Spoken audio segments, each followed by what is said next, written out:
তো লেখেন, প্রতিটা মানুষই মনে মনে লিখে। হ্যাঁ, কিন্তু দেখা যায় যে যারা একটু ভাগ্যবান তারা কাগজ কলমে লিখে, আর তার চেয়েও যারা ভাগ্যবান তারা আমাদের মতো প্রকাশক পায় এবং হচ্ছে যে তাদের লেখাটা বই আকারে আসে। তো লেখে সকলেই। তো আমার লেখাটা ধন্যবাদ জানাই আমার প্রকাশককে, রয়্যাল পাবলিকেশন, অবেলায় বেলা বই আকারে এসেছে এবং আপনারা পড়বেন।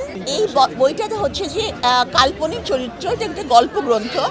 5টি গল্পে 5টি বয়সী 5টি নারীর কথা বলা হয়েছে এবং প্রতিটা গল্প পড়লে প্রতিটা মানুষের মনে হবে যে আচ্ছা, এটা তো আমার সাথে ঘটেছিল, এটা তো আমার ঘটনা, এটা তো আমি।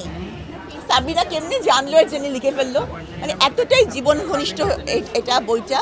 তো আমি মনে করি যে এবং তারপরেও প্রতিটা জীবনের ঘটনার সাথে এটা আমার একটা অভিজ্ঞতা মিশ্রণ, যে আমি আমার চারপাশে মানুষকে যেভাবে দেখেছি তার একটা ছোঁয়া আছে, একটা দর্শন আছে। তো যেই দেবেন আমার মনে হয় যে সে একটা মেসেজ পাবেন।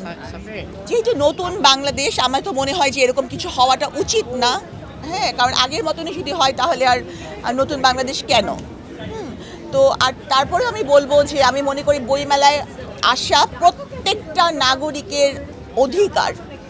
এই অধিকার অন্য কেউ ক্ষুণ্ণ করতে পারে না, পারা উচিত না। আর আমি যেহেতু আমার তৃতীয় বইটা লেখা, যে ছাত্র জনতার আন্দোলন নিয়ে যে বইটা আমি লিখছি, এটা নিয়ে আমি খুবই ব্যস্ত, কারণ না হলে এই মেলায় বইটা আর আসতে পারবে না।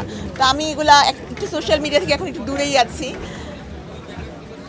বিগত বছরের বইমেলা এবং এবছরের বইমেলা দুটোর মধ্যে আপনি কি কি পার্থক্য দেখতে পাচ্ছেন?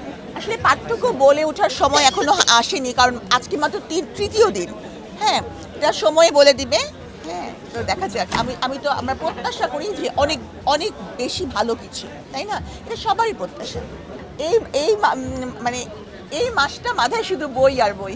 হ্যাঁ, এই মাসটা মাথায় শুধুই বই, বইমেলা। আর হচ্ছে যে বই মানে কিন্তু শুধু বই না, বই মানে হচ্ছে গিয়ে একটা দর্শন, একটা দৃষ্টিভঙ্গি, একটা উপলব্ধি মানুষের মাঝে ছড়িয়ে দেওয়া। আপনি বলেছিলেন যে আপনি কারাগারে ফুলের সুবাস ছড়িয়ে এসেছেন, আসলে কেন বললেন? আপনি মনে রাখছেন? ধন্যবাদ মনে রাখার জন্য। হ্যাঁ, কারাগারে আমি হচ্ছে যে আমি মালি হিসাবে ইনচার্জ ছিলাম, কারা ফুল বাগানের ইনচার্জ। তো কারা ফুল বাগানের ইনচার্জ আমি প্রথম। তো ওখানে আমি ফুল ফুটিয়ে এসেছি। তা এই যে বন্দিনী, উনিও কিন্তু বন্দিনী। হ্যাঁ, সেও আমাকে তখন সহায়তা করতো, মাঝে মাঝে মাটি কোপানোর কাজে তাকে আমি হায়ার করতাম আর কি, যে প্রিয়াঙ্কা একটু মাটিটা কোপায় দাও।